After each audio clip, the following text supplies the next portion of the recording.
Hey guys, this is David the Skin King from AcneRacingSecrets.com.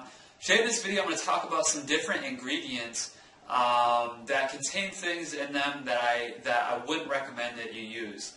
So for example, one company I found that was recently mentioned that had these ingredients was Cetaphil. Cetaphil has some of these ingredients I'm going to talk about, but I'm sure other companies and products like Neutrogena, Skin ID, Murad, Proactive, Clean and Clear, Clearasil. I'm sure these other companies have these in them and their products as well too. And the three main things we'll be talking about today, I've already talked about benzoyl peroxide, I've already talked about salicylic acid, and I've talked about these briefly, but I want to go into them deeper to explain what they do in the body so you can understand why you shouldn't be using them, why they shouldn't be in your skin care products, and why to stay away from them because they are just horrible for your health and your skin it actually worsens your acne and pimples when you have these things in your skincare, which is ridiculous because you're buying a product to help your acne and pimples, but it's going to make it worse in the long run, which is just ridiculous. I cannot believe these are in products and people actually use them. So if you're using these, stop right away, and I'll recommend some other things at the end of this video. So the first thing, like I said, Cetaphil has some of these, in their products, but the first ingredient in products is I'm going to talk about is Propylene Glycol. There's also ethylene glycol, but really ethylene glycol and propylene glycol are very, very, very similar. So basically, propylene glycol, I have my laptop right here, is basically an ingredient added to skincare. It's classified safe, but in research, it's actually caused serious health conditions, including liver, heart, and central nervous system damage, okay? First of all, let's talk about the first one, liver damage, okay? One of the biggest reasons people have acne is because their internal organs, like their liver and colon and intestinal tract, aren't being cleansed often enough, and toxins that are stagnant there will break out in the skin. Internal organs will show up on your skin, because your skin's also an organ. Your skin's the largest organ in your body, and when one organ is imbalanced or is toxic, it connects to your other organs because your whole body is a connected system, and your skin starts to break out. So when you have ingredients in products, in acne products or skincare products or soaps or shampoos that have propylene glycol in them, you're putting something on your skin and in your pores that gets into your body. It's going to cause heart, central nervous system, and liver damage. And it's in a lot of different things, in terms of products, shampoos, soaps, and whatnot. And I recommend you stay away from it because it's going to cause liver damage. And liver is one of the things you need to boost health. You need to get nutrition. You need to detox it. And when something like this causes liver damage, yeah, it's going to give your skin temporary relief, maybe. You might see a little temporary relief when you put it on your skin. But once that gets into your body, through your pores, into your bloodstream, and hits the liver and the heart, it's going to cause more problems with your acne, more problems with skincare, and your acne is going to come back even worse. So you're basically temporarily treating a problem and shoving all those little, decrease in acne, whatever you're seeing, you're actually building all that up in your liver, and when you stop taking the product, or just keep using the product, it's going to build up over time. It's going to start, the toxins in the liver, the propylene glycol, the things that the propylene glycol connects to is going to try to come out of your body, and it's going to show up in your skin. So, highly recommend you stay away from propylene glycol.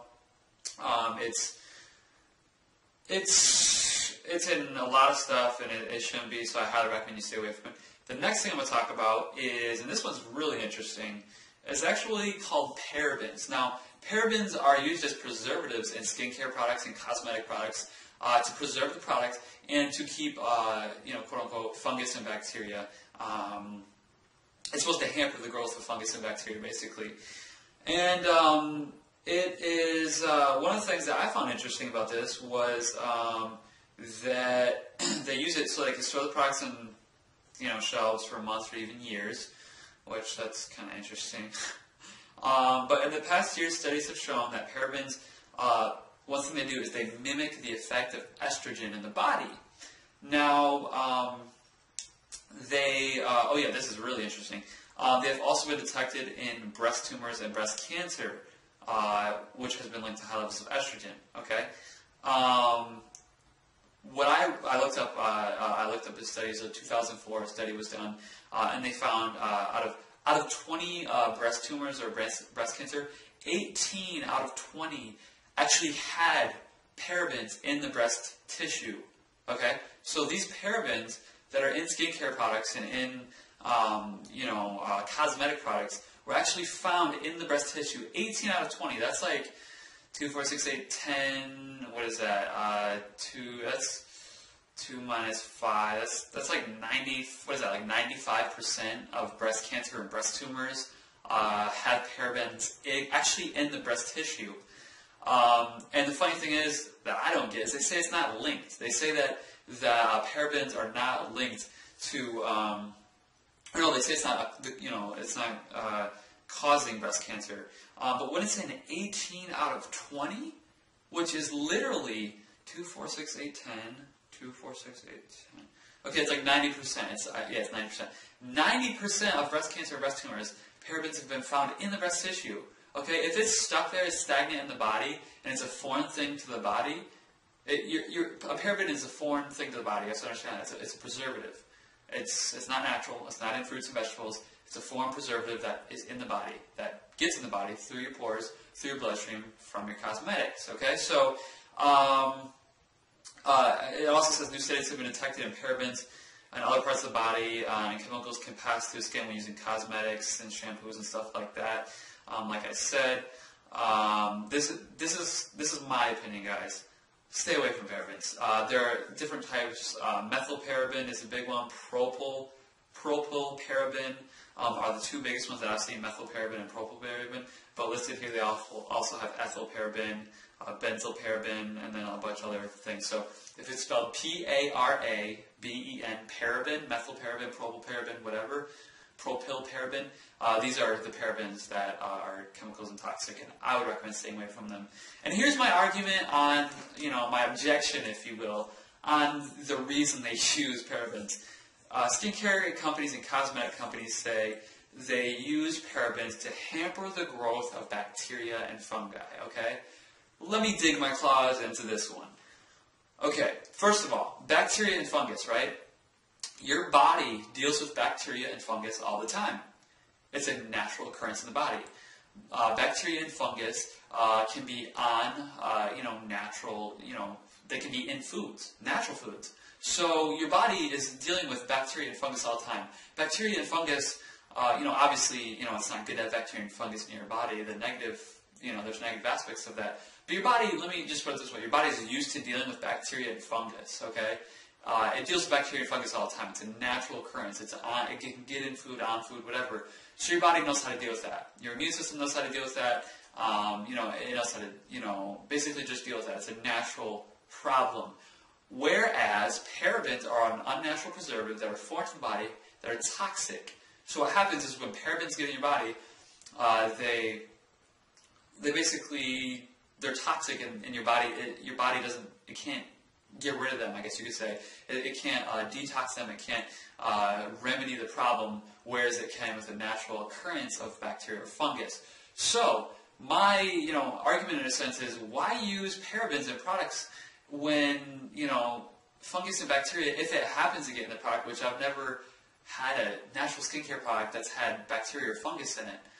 I think that's just weird in itself. And if it happens to, your body knows how to naturally deal with it. So would you rather have bacteria or fungus get in your body that your body and immune system can naturally deal with and get rid of, or have parabens, which are toxic and foreign to the body, and your body doesn't know what to do, and they get stuck in your tissue. They affect your skin tissue, your liver, heart, wherever, and just it affects different areas of your body, and can get caught in your tissue and cause breast cancer. And it mimics the levels of estrogen in the body. Okay, so not only breast cancer and breast tissue has been found, but it mimics estrogen in the body. And when estrogen is mimicked in the body, it creates a hormonal imbalance. Okay? So when parabens get in the body, the estrogen that mimics in the body can create a hormonal imbalance, which can cause your acne to break out even further. let alone the toxin can cause, like I said, breast cancer, breast tumors, or, in males, I'm sure it's linked to other tumors and cancer and diseases as well. So it's a toxin, and just for the fact that it's a toxin can cause, vitamin or mineral deficiencies or imbalances, or causing them not to be utilized as efficiently, or obviously the estrogen, the hormonal imbalance, or the cancer. So parabens, I don't get parabens. Honestly, parabens do not make sense. It's a fake preservative that causes problems in health in your body and mimics estrogen levels and breast cancer, breast tumors. I mean, just stay away from parabens, guys. Don't use skincare products or any cosmetics that have parabens in them. That's my recommendation for you.